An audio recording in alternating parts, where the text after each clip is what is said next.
Bien, bueno, entonces lo que les voy a mostrar ahora es una imagen recontra esquemática, por supuesto, de lo que es una célula vegetal. ¿Por qué vamos a ver esto y estudiar un poquitito esto? Porque esto es la base de todos los fenómenos fisiológicos, anatómicos que van a ocurrir en un vegetal antes y después de nuestras intervenciones. Y dominando a la célula y algunos de los corpúsculos que están dentro de la célula, como los cloroplastos y las mitocondrias, básicamente, nosotros vamos a poder sacar rédito de eso y vamos a hacer que una planta, entre comillas, trabaje para nosotros. Vamos a poder hacer, por ejemplo, que una lechuga dure más tiempo dentro de la heladera y no que en un par de horas se convierta en una cosa toda fofa y aplastada. Manejando esto vamos a poder hacer, por ejemplo, que un espárrago se mantenga durante 15 días en perfecto estado dentro de la heladera, conservando el sabor, la turgencia, la calidad. Vamos a poder, por ejemplo, conservar nuestras semillas, si bien, bueno, el curso de forestación pasó, pero no importa, ya que lo metemos acá también. Por ejemplo, muchas veces les habrá pasado a algunos de ustedes que fueron de viaje a un lado, se encontraron con alguna semilla de interés y quisieron traer semillas o les mandaron semillas y a los 2 años ya las semillas no servían más, o cosecharon semillas de su huerta, por ejemplo, y por almacenarlas mal perdieron la viabilidad y termina todo en un fracaso por no saber qué hacer con eso. Y bueno, vamos a ver que el secreto para todo eso está acá adentro. Aunque parezca mentira. Uno dice, ¿cómo va a hacer para dominar una célula? Uno normalmente amaestra un perro, un gato, un delfín, una pareja, pero una célula es más difícil de amaestrar. Es más fácil, pero sin embargo mucho más fácil, ya van a ver. Básicamente la célula vegetal se diferencia de la animal porque tiene, por un lado, pared celular. ¿Qué es esto que están viendo acá en este esquema? ¿Sí? ¿Ven que dice pared celular? ¿Ven que acá hay como dos unidas? Bueno, esta es la pared de una célula y esta es la de la otra, ¿ven? Ahí tenemos la pared de la célula que estaría acá y acá la pared de la célula que estamos viendo acá.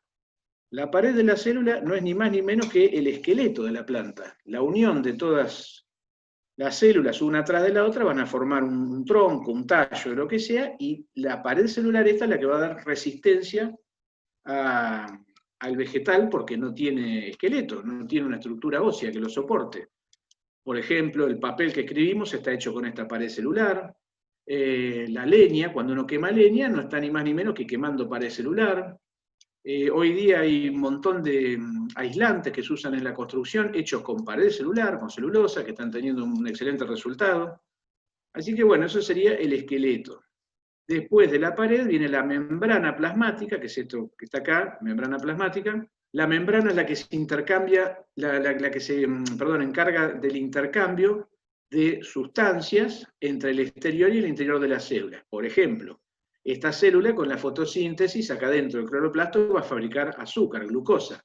¿Cómo va a salir de la célula? A través de esta pared. ¿Cómo va a entrar el dióxido de carbono, el agua que necesite? A través de esta pared. Esta sería la frontera que regula el ingreso y egreso de sustancias desde la célula. Tiene un núcleo, como tiene cualquier célula, donde ahí adentro está el ADN, o sea, donde está la información para hacer lo que tiene que hacer. Por ejemplo, un eucalipto es un eucalipto y una lechuga es una lechuga, porque acá adentro hay genes que así lo dictaminan. El eucalipto acá dentro del núcleo tiene genes para hacer un eucalipto. El maíz ahí adentro tiene genes para hacer un maíz. Por eso un maíz es un maíz y un árbol es un árbol, por la información que está acá adentro.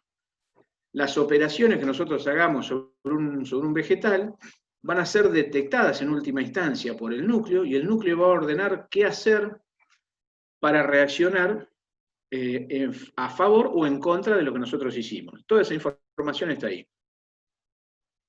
Después hay otro montón de organelas, como el retículo endoplasmático, aparato de Golgi. Esto que está acá grande, esta gran vejiga que se llama vacuola, acá es, por ejemplo, donde se almacenan todas las sustancias que pueden ser de interés para nosotros. Por ejemplo, ahí se van a almacenar los aceites esenciales que fabrica alguna planta, los distintos ácidos, todo se acumula ahí, en ese lugar. Entonces, por ejemplo, qué sé yo, una planta que produzca alguna esencia va a estar acumulada inicialmente, luego de ser fabricada dentro del cuerpo de la célula, la va a acumular acá hasta ver a dónde la envía o qué hace con ella. Pero bueno, nosotros nos vamos a concentrar en estas dos estructuras, el cloroplasto y la mitocondria, como está acá. Estas dos estructuras, dentro del milagro de la evolución de las especies y de la vida, se cree que estaban originalmente fuera de las células. Eran organismos, entre comillas, que vivían en forma libre e independiente y que en algún momento de la evolución invadieron la célula vegetal, que no lo era hasta ese momento, sino que se convierte en una célula vegetal al ser invadida por este organismo, sobre todo el cloroplasto, y a partir de ahí se da una simbiosis que se mantiene hasta el día de hoy. Y eso está, todas esas afirmaciones están abonadas por el descubrimiento que tanto el cloroplasto como la mitocondria tienen su propio ADN. No sé si han visto alguna vez algún documental o series que están de moda ahora, de cómo se hace para determinar por línea materna la ascendencia de alguna persona. Pero resulta que en el ADN del núcleo de la célula de ustedes hay mezcla de papá y mamá, mientras que la mitocondria, ustedes, todos nosotros, la recibimos de mamá. La mitocondria viene incluida en el óvulo. Entonces, cuando sucede la fecundación en un humano, por ejemplo, como estaba hablando de este caso, se va a fusionar el óvulo aportado por la mujer con un espermatozoide aportado por el hombre. En el espermatozoide solo viene la mitad de la información que está en el núcleo, mientras que en el óvulo viene la mitad de la información que está en el núcleo, la otra mitad complementaria, la mitocondria y todos los demás corpúsculos. Entonces, yo en mis células tengo la mitocondria que vino de mi madre, y mi madre tiene la de su abuela, y así, por línea materna, podemos llegar hasta Eva. Hay un documental que se había hecho hace unos 5 o 6 años, creo que era en Puerto Madryn, estaban excavando con una retro para hacer una construcción al lado del mar, el operador de la máquina descubre que hay algo bajo tierra, en vez de seguir accionando la máquina, se fija y era un ataúd que estaba enterrado ahí. Resulta que, bueno, da aviso inmediatamente a un museo, se contactan con el equipo argentino de antropología forense, etcétera, etcétera, y logran descubrir que eran unos galeses que habían llegado al sur, esta mujer venía enferma en el barco, y muere al desembarcar. Y entonces, bueno, no podían acarrear con el ataúd hasta la precordillera, y la entierran ahí, y ahí quedó. Y después, bueno, como todos, fueron pasando las generaciones y se olvidaron. Bueno, resulta que estudiando el ADN de la mitocondria, de los restos humanos que había ahí, llegan a dar con una parienta en Gales. Y es más, esa mujer vino acá, no me acuerdo cómo es el nombre del documental, pero lo pueden ver en Encuentro, creo que lo pueden ver. Y llegó hasta acá y bueno, y le pidieron a ver si podía donar material para hacer un estudio genético, y sí, era parienta de ella, y todo salió por esto, por la mitocondria. Bien, ahora, ¿para qué sirve la mitocondria? La mitocondria sirve para obtener energía. ¿De dónde? De la glucosa. Todo lo que nosotros comemos termina transformándose en ultimísima instancia en glucosa, glucosa que llega a la mitocondria y es oxidada. Cuando digo oxidada es como decir es quemada. Lo que pasa es que la oxidación es una combustión como lenta. El calor que emana en este momento de nuestros cuerpos proviene de la energía que está siendo liberada en todas las mitocondrias de nuestro cuerpo. La glucosa entra acá y se oxida, se quema obteniendo energía, dando como producto de combustión dióxido de carbono y agua. El dióxido de carbono viaja por nuestra sangre y es lo que terminamos exhalando cuando respiramos. Es la suma de todo el dióxido de carbono generado en todas las mitocondrias de nuestro cuerpo para obtener energía y así mantenernos calentitos. Lo contrario a esto es el cloroplasto. En el cloroplasto sucede justo lo contrario. Acá se reúnen el dióxido de carbono y el agua, y junto con la energía del sol, todo catalizado por la clorofila, se transforma el dióxido de carbono y el agua en glucosa. O sea que junta dióxido de carbono y agua y fabrica glucosa. y esta consume glucosa y fabrica dióxido de carbono y agua. Serían como el yin y el yang, dos organelas contrapuestas. Una sintetiza glucosa a partir de sustancias simples y otra, a partir de la glucosa, genera sustancias simples. Esta, para hacer eso, necesita recibir la luz del sol, mientras que esta libera la energía que esta capturó de la luz del sol. O sea, el calorcito que ahora están irradiando sus cuerpos no es ni más ni menos que la energía solar que recibió alguna planta en algún momento del sol, la convirtió en glucosa, eso fue comido por algún animal o se convirtió en un grano, en harina, lo que sea, y ahora está haciendo esa glucosa oxidada, quemada en las mitocondrias de su cuerpo, y por eso están calentitos. Cosa de mandinga, ¿no? Bien. Ahora, ¿para qué nos puede servir toda esta información? Un cloroplasto, bueno, obviamente estamos en presencia de la única organela capaz de hacer fotosíntesis, o sea que para que eso funcione, tiene que estar expuesto a la luz. Hasta ahí no digo nada, pero por ejemplo, esto puede explicar, vieron que hay árboles que se plantan en las veredas, que son esos ligustros verdes y amarillitos, ¿sí? El ligustro áurea. Eso es una mutación. La parte que ustedes ven amarilla de la hoja justamente no tiene cloroplastos, si no se vería verde porque hay fotosíntesis. Y hay clorofila. La parte amarilla no está haciendo fotosíntesis, por lo tanto, esa hoja no tiene su máxima actividad fotosintética. Entonces, nosotros tenemos que saber que una especie que no tiene toda la hoja verde va a crecer a un ritmo menor que si la hoja es totalmente verde. Habrán visto muchas veces que dentro de la copa de esos arbolitos aparece una rama completamente verde, que si no podamos a tiempo, en forma correcta, esa rama verde termina dominando todo el árbol, porque tiene una tasa de crecimiento mucho mayor. Ahora les voy a mostrar una fotito un poquito más adelante de eso.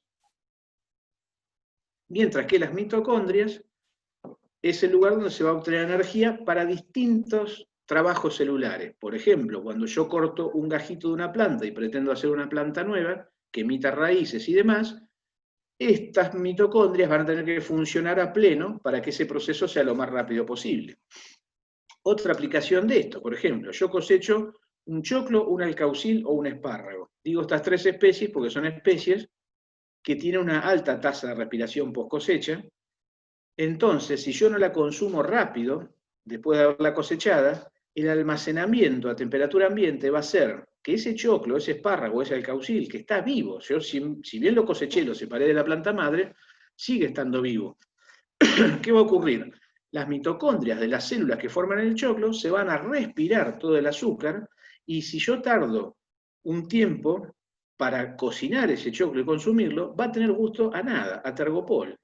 Como a casi todas las cosas que uno compra en una frutería, no tienen gusto a nada, porque fueron degradadas en la cadena de comercialización.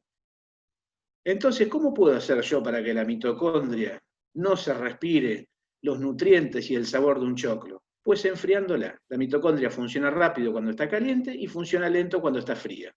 Si yo tengo una semilla de una especie valiosa que me interese conservar, o especies que pierden prontamente su poder germinativo, como por ejemplo la cebolla, yo cosecho semillas de cebolla hoy. Dentro de un año, con suerte me germina la mitad, y dentro de 2 años no germina nada. Entonces sería muy interesante que yo conserve esas semillas el mayor tiempo posible. Lo único que tengo que hacer para que eso suceda es enfriar la mitocondria de las células que forman el embrión de esa semilla para mantenerlo vivo mucho más tiempo, más allá del normal. ¿Cómo podemos hacer para enfriar una mitocondria? Bueno, simplemente metiendo esas semillas adentro de una heladera. Los que ya me conocen de otros cursos anteriores saben que en casa tengo una heladera vieja, llena de frascos de semillas, solo para eso, es más, protejo más eso que una heladera normal. Los eucaliptos que sembramos al inicio del curso de forestación este año, la única clase presencial que tuvimos, pertenecen a una muestra que tiene 17 años, y sin embargo germinaron sin problemas, pero ese frasco hace 17 años que está dentro de una heladera. No vayan a pensar que estoy tan chiflado como para que hace 17 años yo decidí poner eso. Lo que no controlé era que pasaran 17 años tan rápido. Pero bueno, salió un experimento sin quererlo, pero la verdad que nunca hubiese querido que pasara eso. Bien, entonces más o menos deberíamos saber eso, que la temperatura es una variable fundamental en la vida de los vegetales, fundamental. Nosotros podemos controlar nuestra temperatura a voluntad, los vegetales no lo pueden hacer.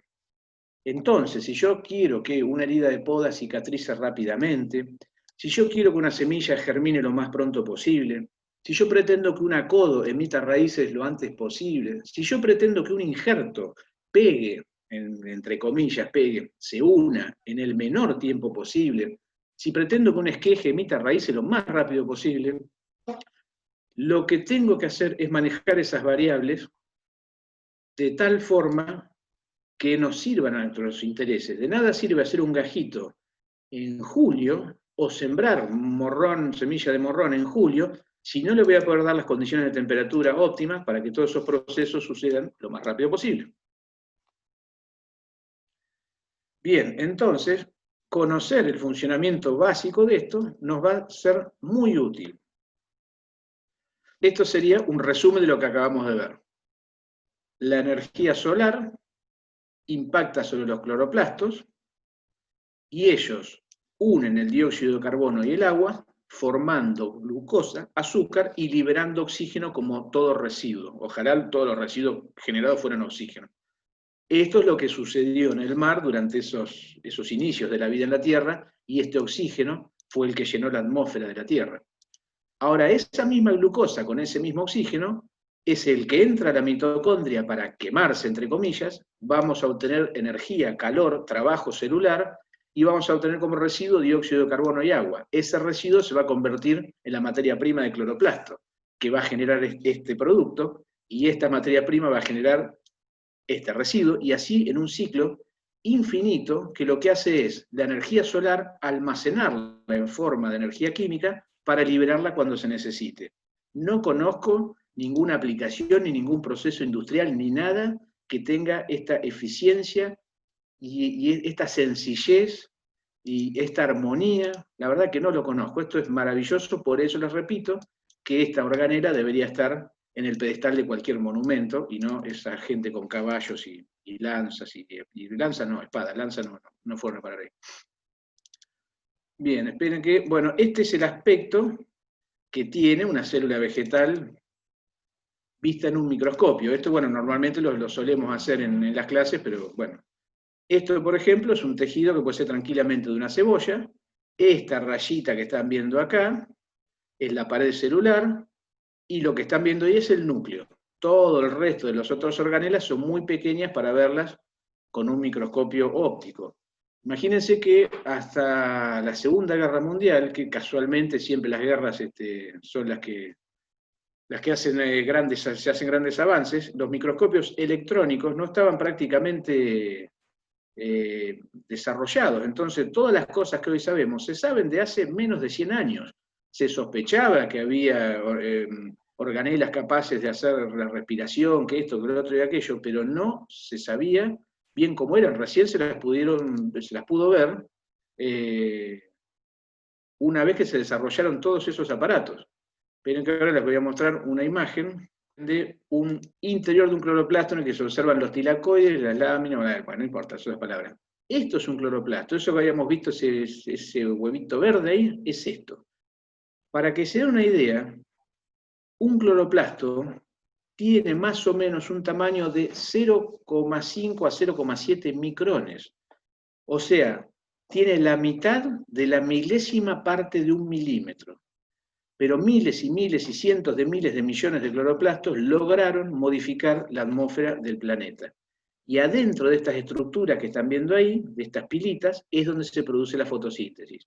Esta es una imagen, y esto que están viendo acá oscurito son los granitos de almidón, frutos de la glucosa que se generó acá adentro.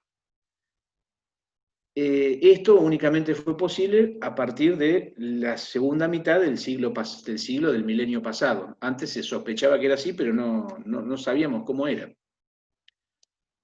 Miren que pasamos otra. Esto sería un esquema, más o menos, de un cloroplasto con esas pilitas ahí. Bueno, el que quiera ahondar sobre todo esto, hay información por todos lados. Esto es una mitocondria, lo que vimos recién, donde la glucosa termina liberando calor, energía y un montón de sustancias intermedias. Ahí ven una escala, 0,7 micrones, ¿ven? el tamaño de un cloroplasto. No pretendo aburrirlos con esto, simplemente para... Y acá estamos viendo algo más real y más tangible. Esto es un almácigo de lechuga, Lactuca sativa, su nombre científico. No pretendo hacerme el erudito nombrando el nombre científico, simplemente que cuando uno quiere hacer una búsqueda por cualquier cuestión relacionada a una especie, es muy importante saber el nombre científico porque de esa manera van a encontrar mucha más información que usando solo el nombre común o vulgar.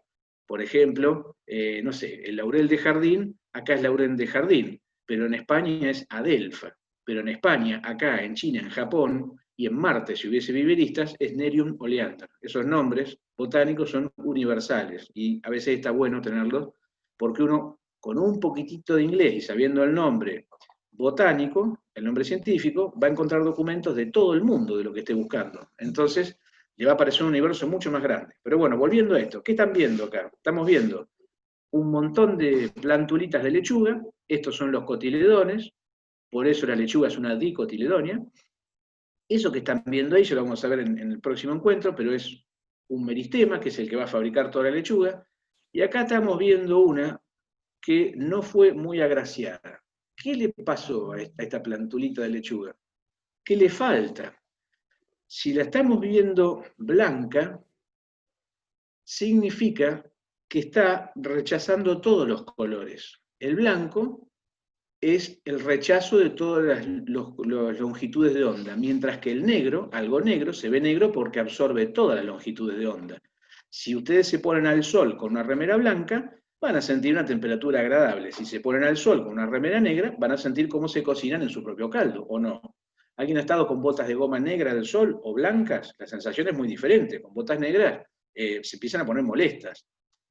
Bien, si esto rechaza todos los colores, la blanca, significa que están faltando pigmentos, que son los que absorben los colores. En este caso está rechazando toda la luz, así que no está haciendo uso de la luz esta pobre planta porque simplemente le falta clorofila.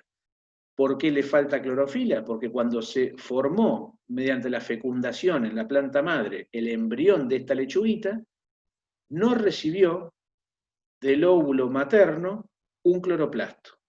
¿Se acuerdan que los cloroplastos tienen su propio ADN? Por lo tanto, ellos se multiplican a sí mismos. La célula no los puede fabricar. Esto es una lechuga albina, no tiene cloroplastos, no tiene fotosíntesis, por lo tanto, no puede hacer, no tiene clorofila, por lo tanto, no puede hacer fotosíntesis, con lo cual va a morir. Va a durar, o duró, porque esta ya foto es vieja, tiene un par de años, duró hasta que se agotaron las reservas que traían la semilla, y ahí acabó su vida. Por supuesto que las otras plantitas la pasaron por arriba, dicho en criollo. Ahora, toda esta información que parece una anécdota triste y que nos provoca conmiseración con la lechuga, fíjense cómo todo esto también va apuntando a que si uno era vegano o vegetariano, hoy día para hincar el cuchillo en el cuello de una lechuga ya le va a temblar el pulso, porque estamos viendo que es un ser bastante más complejo de lo que pensábamos. Muchas de las especies que cultivamos son mutaciones de este tipo. ¿Vieron, por ejemplo, esos, entre comillas, pinitos dorados, azulados, grisáceos, plantas con el follaje variegado, o sea que tiene una parte verde, otra parte blanca, o con follaje rojizo? ¿Sí? Eso lo han visto en un montón de arbustos, que normalmente son plantas de mucho valor ornamental, y muchas veces esas plantas son mucho más caras que la especie normal, que es toda verde. Bueno, todas esas son mutaciones.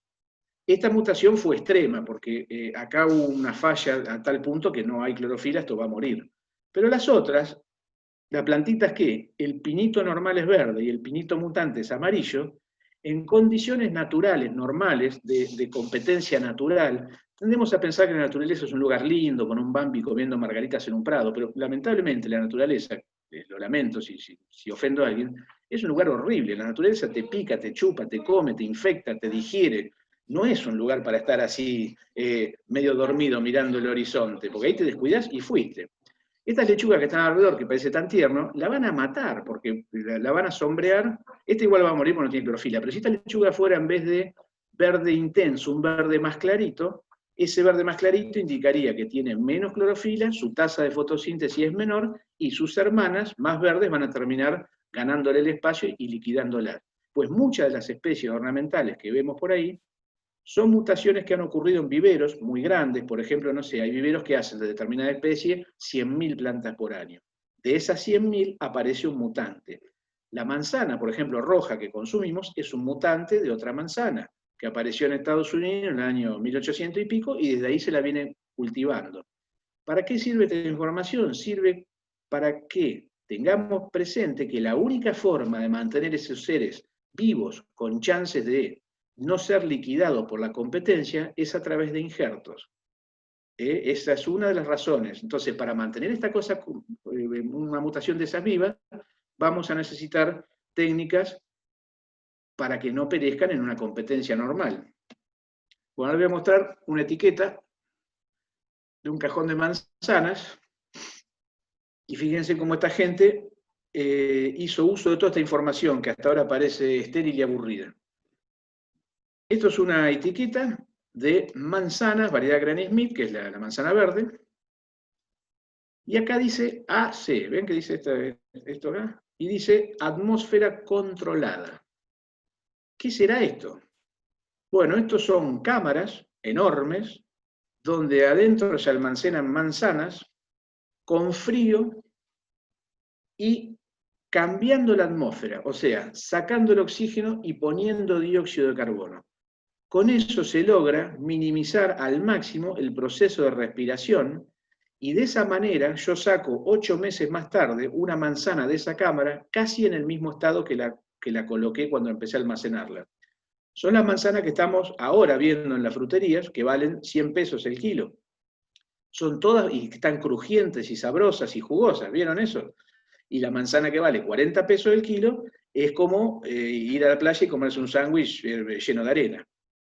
Estas manzanas están tan crujientes, fragantes y jugosas como el día que las cosecharon, porque justamente dentro de una cámara de atmósfera controlada se pudo manejar las mitocondrias de las células que forman esa manzana de tal modo que respiren lo menos posible. Bueno, todo esto para convencerlo que lo que les estoy diciendo tiene un sentido, ¿sí? Que no es cualquier cosa. Este es el arbolito que hablábamos recién. Estos son los ligustros áureos y este es el ligustro común, ¿sí? Esta es la variedad normal. Esto es una mutación. Imagínense, si en la naturaleza aparece esto, como de hecho apareció, si no hay algún organismo inteligente, como supuestamente somos nosotros, capaz de detectarlo y empezar a multiplicarlo en condiciones artificiales para que no compita con la forma natural verde, esto le va a ganar esto, lo va a terminar ahogando por luz y lo va a matar. Ven que acá se nota cómo la copita original del árbol está siendo completamente dominada por una rama que volvió a su estado normal verde. ¿Sí? Eso se ve claramente y lo van a ver en muchos lugares de la calle. Si uno como podador no hace algo rápido con esto, esta supuesta ventaja va a terminar siendo una desventaja frente a esto y el árbol va a terminar siendo todo verde. Miren acá en esta, fíjense, la distancia entre una hoja y otra se llama entrenudo. ¿Ven el largo que tiene este entrenudo comparado con estos que están como más amontonaditos? Bueno, esto es justamente debido a una mayor tasa fotosintética. En un día, esto produce más azúcar que esto. Entonces, esto le va a ganar siempre a esto, ¿sí?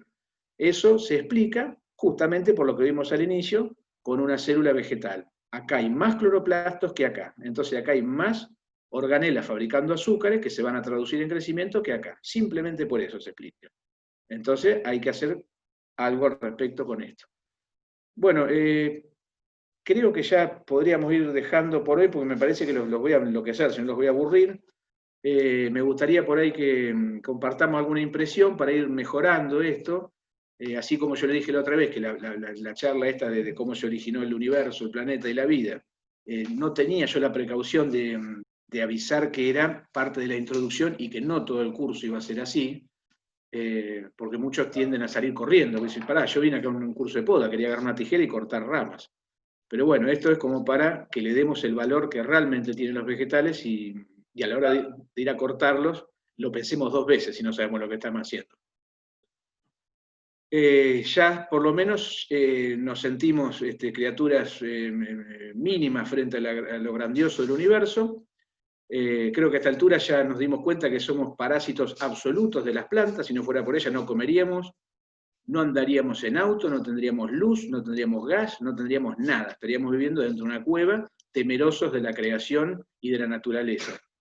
Pero bueno, por lo menos ya tuvimos un recorrido medio rápido desde cómo arrancó todo hasta cómo aparece la célula vegetal y cuáles son las funciones mínimas de una célula vegetal. Les propongo para la próxima, vamos a ver cómo se organizan esas células vegetales, cómo se organizan en tejidos, cuáles son los tejidos fundamentales que forman una planta, sobre los cuales nosotros vamos a poder actuar, y eso nos va a ir dando toda una base sólida científica, para el día que propongamos un corte o se nos solicite un corte de determinada rama o determinada formación, nosotros saber exactamente qué es lo que va a pasar, qué va a suceder, cómo va a reaccionar esa planta, cuáles son las consecuencias que va a tener, y por lo menos éticamente informarle a nuestro potencial cliente / víctima qué es lo que va a pasar y que él tenga la última palabra, ¿sí? Sería como cuando uno va al médico y le van a hacer una intervención. Mirá, tenés esto, esto y esto, las probabilidades son esta, esta y esta, y te hacen firmar un montón de papeles. Eso porque, claro, hay juicio por mala praxis. Si hubiera juicio por mala praxis en poda, y la verdad que los abogados la estarían juntando en pala, porque le pueden hacer juicio a medio mundo.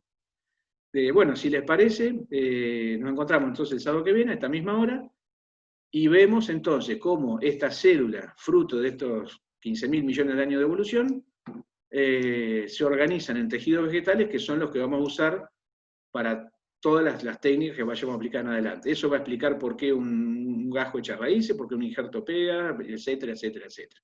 Bueno, les agradezco una vez más a todos y nos vemos entonces el sábado que viene a 16:30.